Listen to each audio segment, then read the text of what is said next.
The political term right-wing was first used during the French Revolution, when liberal deputies of the Third Estate generally sat to the left of the president's chair, a custom that began in the Estates General of 1789.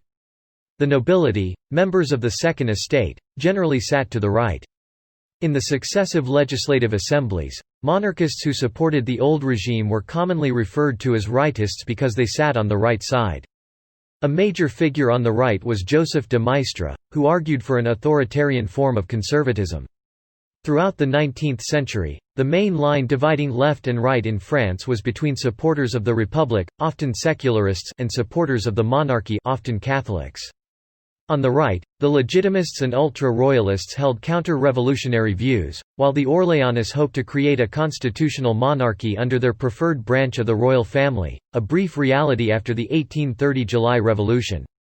The centre-right Gaullists in post-World War II France advocated considerable social spending on education and infrastructure development as well as extensive economic regulation, but limited the wealth redistribution measures characteristic of social democracy.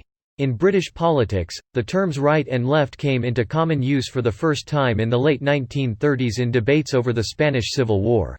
The right has gone through 5 distinct historical stages. The reactionary right sought a return to aristocracy and established religion. 2. The moderate right distrusted intellectuals and sought limited government. 3. The radical right favored a romantic and aggressive form of nationalism. The extreme right proposed anti-immigration policies and implicit racism, and the neo-liberal right sought to combine a market economy and economic deregulation with the traditional right-wing beliefs in patriotism, elitism and law and order.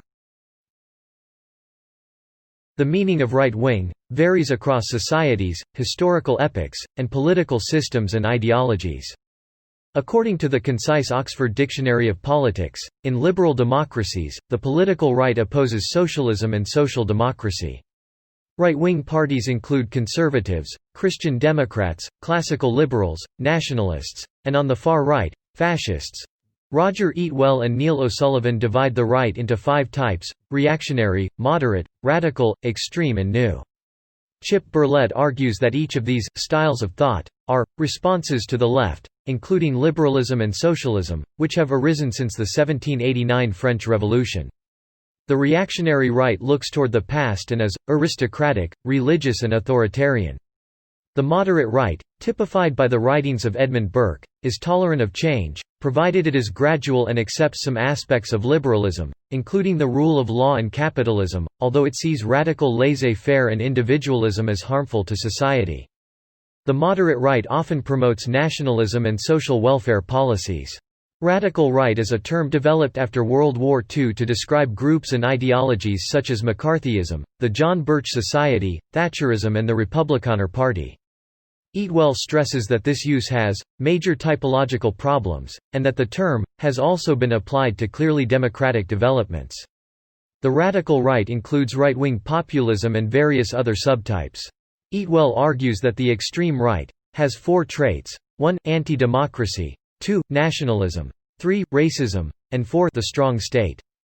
The new right consists of the liberal conservatives, who stress small government, free markets and individual initiative. Other authors make a distinction between the center-right and the far-right. Parties of the center-right generally support liberal democracy, capitalism, the market economy, though they may accept government regulation to control monopolies, private property rights and a limited welfare state, for example, government provision of education and medical care. They support conservatism and economic liberalism and oppose socialism and communism. By contrast, the phrase, far right, is used to describe those who favor an absolutist government, which uses the power of the state to support the dominant ethnic group or religion and often to criminalize other ethnic groups or religions. Typical examples of leaders to whom the far-right label is often applied are Francisco Franco in Spain, Benito Mussolini in Italy, Adolf Hitler in Nazi Germany and Augusto Pinochet in Chile. The United States Department of Homeland Security defines right-wing extremism in the United States as broadly divided into those groups, movements, and adherents that are primarily hate-oriented, based on hatred of particular religious, racial or ethnic groups, and those that are mainly anti-government, rejecting federal authority in favor of state or local authority, or rejecting government authority entirely. It may include groups and individuals that are dedicated to a single issue, such as opposition to abortion or immigration. Rightist regimes were common in Europe in the interwar period, 1919 to 1938.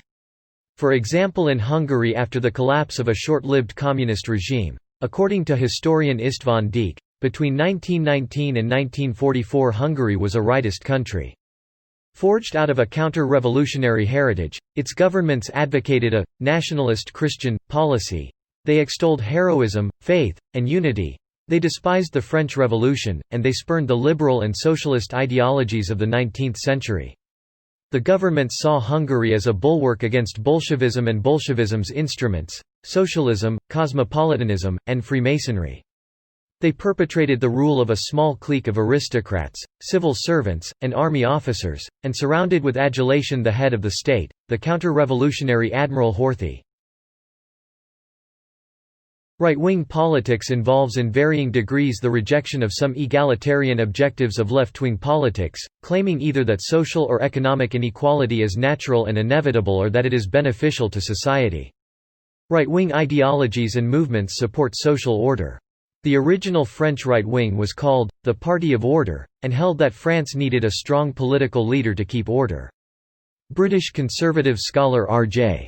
White, who rejects egalitarianism, wrote, "Men are equal before God and the laws, but unequal in all else. Hierarchy is the order of nature, and privilege is the reward of honorable service." American conservative Russell Kirk also rejected egalitarianism as imposing sameness, stating, "Men are created different, and a government that ignores this law becomes an unjust government for it sacrifices nobility to mediocrity." Kirk took as one of the canons of conservatism the principle that civilized society requires orders and classes. Right libertarians reject collective or state-imposed equality as undermining reward for personal merit, initiative and enterprise. In their view, it is unjust, limits personal freedom and leads to social uniformity and mediocrity.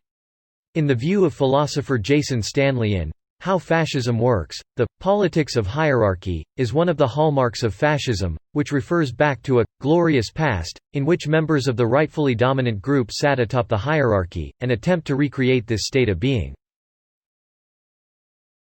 The original use of right wing, in reference to communism, had the conservatives on the right, the liberals in the center, and the communists on the left. Both the conservatives and the liberals were strongly anti-communist. The history of the use of the term right-wing in reference to anti-communism is a complicated one. Early Marxist movements were at odds with the traditional monarchies that ruled over much of the European continent at the time.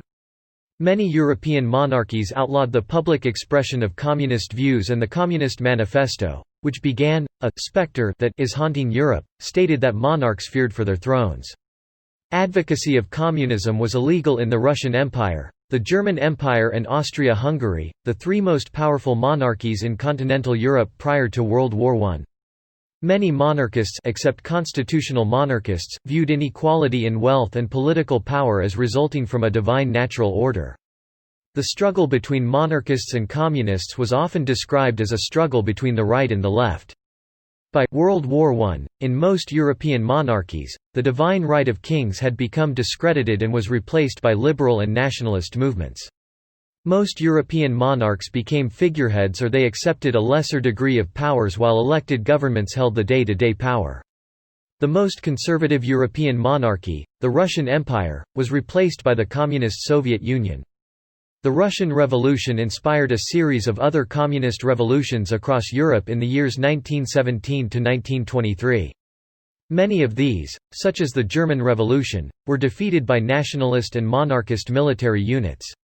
During this period, nationalism began to be considered right-wing, especially when it opposed the internationalism of the communists. The 1920s and 1930s saw the decline of traditional right-wing politics.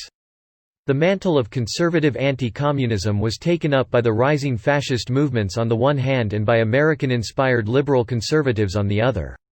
When communist groups and political parties began appearing around the world, their opponents were usually colonial authorities, and the term right-wing came to be applied to colonialism.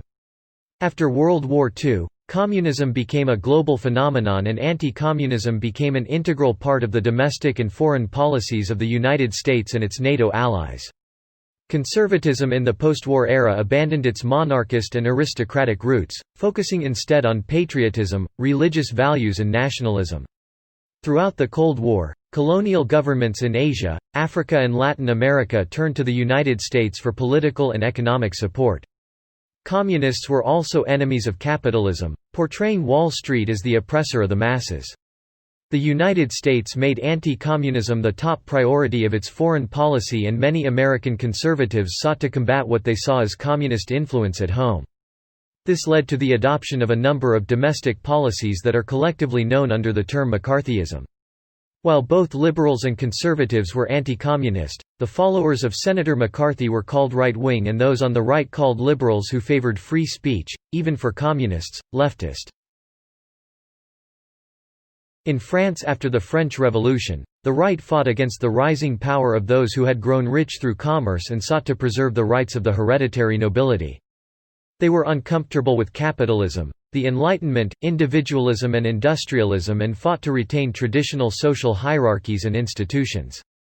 In Europe's history, there have been strong collectivist right-wing movements, such as in the social Catholic right that has exhibited hostility to all forms of liberalism, including economic liberalism, and has historically advocated for paternalist class harmony involving an organic hierarchical society where workers are protected while hierarchy of classes remain. In the 19th century, the right had shifted to support the newly rich in some European countries, particularly England, and instead of favoring the nobility over industrialists, favored capitalists over the working class. Other right-wing movements, such as Carlism in Spain and nationalist movements in France, Germany and Russia, remained hostile to capitalism and industrialism. However, there are still a few right-wing movements today, notably the French Nouvelle Droite, Casa Pound and American paleoconservatives, that are often in opposition to capitalist ethics and the effects they have on society as a whole, which they see as infringing upon or causing the decay of social traditions or hierarchies that they see as essential for social order. In modern times, right-wing is sometimes used to describe laissez-faire capitalism. In Europe, capitalists formed alliances with the right during their conflicts with workers after 1848. In France, the right's support of capitalism can be traced to the late 19th century. The so-called neoliberal right, popularized by US President Ronald Reagan and UK Prime Minister Margaret Thatcher, combines support for free markets, privatization and deregulation with traditional right-wing support for social conformity. Right-wing libertarianism, sometimes known as libertarian conservatism or conservative libertarianism, supports a decentralized economy based on economic freedom and holds property rights, free markets and free trade to be the most important kinds of freedom. Russell Kirk believed that freedom and property rights were interlinked. Conservative authoritarians and those on the far right have supported fascism and corporatism. In France, nationalism was originally a left-wing and republican ideology. After the period of Boulangisme and the Dreyfus Affair, nationalism became a trait of the right wing. Right-wing nationalists sought to define and defend a true, national identity from elements which they believed were corrupting that identity. Some were supremacists, who in accordance with scientific racism and social Darwinism applied the concept of survival of the fittest to nations and races. Right-wing nationalism was influenced by Romantic nationalism, in which the state derives its political legitimacy from the organic unity of those it governs. This generally includes the language, race, culture, religion and customs of the nation, all of which were born within its culture. Linked with right-wing nationalism is cultural conservatism, which supports the preservation of the heritage of a nation or culture and often sees deviations from cultural norms as an existential threat. Right-wing politics typically justifies a hierarchical society on the basis of natural law or tradition. Traditionalism was advocated by a group of United States university professors labeled the New Conservatives by the popular press, who rejected the concepts of individualism, liberalism, modernity and social progress, seeking instead to promote what they identified as cultural and educational renewal and a revived interest in what T.S. Eliot referred to as the permanent things, concepts perceived by traditionalists as truths that endure from age to age alongside basic institutions of Western society such as the church, the family, the state and business. Right-wing populism is a combination of civic and ethno-nationalism with anti-elitism, using populist rhetoric to provide a radical critique of existing political institutions. According to Margaret Canovan, a right-wing populist is a charismatic leader, using the tactics of politicians' populism to go past the politicians and intellectual elite and appeal to the reactionary sentiments of the populace, often buttressing his claim to speak for the people by the use of referendums. In Europe, right-wing populism often takes the form of distrust of the European Union and of politicians in general, combined with anti-immigrant rhetoric and a call for a return to traditional, national values. In the United States, the Tea Party movement states that the core beliefs for membership are the primacy of individual liberties as defined in the Constitution of the United States, small federal government, and respect for the rule of law. Some policy positions include an opposition to illegal immigration, a strong national military force, the right to individual gun ownership, cutting taxes, reducing government spending, and balancing the budget. Government support for an established religion was associated with the original French Right. Joseph de Maistre argued for the indirect authority of the Pope over temporal matters. According to Maistre, only governments which were founded upon Christian constitutions, which were implicit in the customs and institutions of all European societies, especially in Catholic European monarchies, could avoid the disorder and bloodshed that followed the implementation of rationalist political programs, as in the French Revolution. The Church of England was established by Henry VIII, and some churchmen are given seats in the House of Lords, but they are considered politically neutral rather than specifically right or left-wing. The American right-wing media frequently urges the government to enact laws which support its religious tenets. It also opposes sex outside marriage and same-sex marriage, and it sometimes rejects scientific positions on evolution and other matters where science tends to disagree with the Bible. Outside the West, some other religiously and ethnically based political groups are considered right-wing. The Hindu nationalist movement has attracted privileged groups which fear encroachment on their dominant positions, as well as plebeian and impoverished groups which seek recognition around a majoritarian rhetoric of cultural pride, order, and national strength. In Israel, Meir Kahane advocated that Israel should be a theocratic state, where non-Jews have no voting rights, and the far-right Lahava, which strictly opposes Jewish assimilation and the Christian presence in Israel. The Jewish Defense League (JDL) in the United States was classified as a right-wing terrorist group by the FBI in 2001. Many Islamist groups have been called right-wing, including the Great Union Party and the Combatant Clergy Association of Militant Clergy and the Islamic Society of Engineers of Iran. The term family values has been used by right-wing parties such as the Republican Party in the United States, the Family First Party in Australia, the Conservative Party in the United Kingdom, and the Bharatiya Janata Party in India to describe support for traditional families and opposition to the changes the modern world has made in how families live. Right-wing supporters of family values may oppose abortion, euthanasia, and teenage pregnancy.